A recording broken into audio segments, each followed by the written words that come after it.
It's an epiphyte. I like to grow it up a moss pole. The moss pole doesn't just provide the plant with the support like the tree would in nature. It's also a vertical extension of the pot. This plant is actually in a teeny tiny 20 centimeter pot.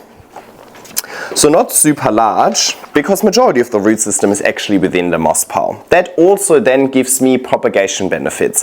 You saw that the bottom part of the plant is quite empty, but that's okay. Every single node has thoroughly rooted into the pole.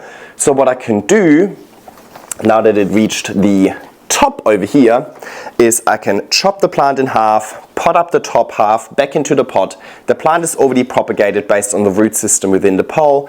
Put a new pole on top and the plant can continuously climbing up.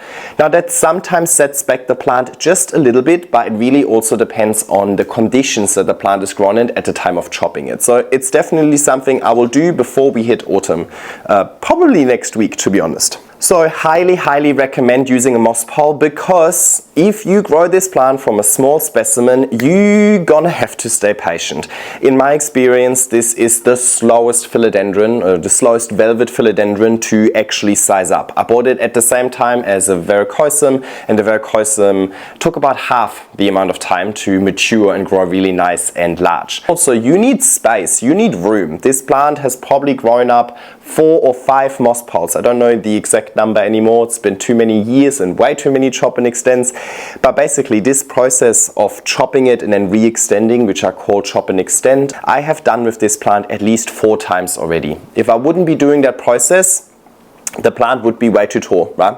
The plant would be like, I don't know, 4 meters tall or something like that. In nature, it would mature much faster because it has much better conditions. But growing indoors, and because I'm never going to be able to really match the perfect conditions for this plant, I just need to give this plant a little bit more time and a little bit more space to actually mature. So I highly recommend growing this upper moss pole, because then with every chop you perform, you're not fully setting the plant back and starting from scratch. You're actually taking advantage of the root system that the plant has built throughout the moss pole.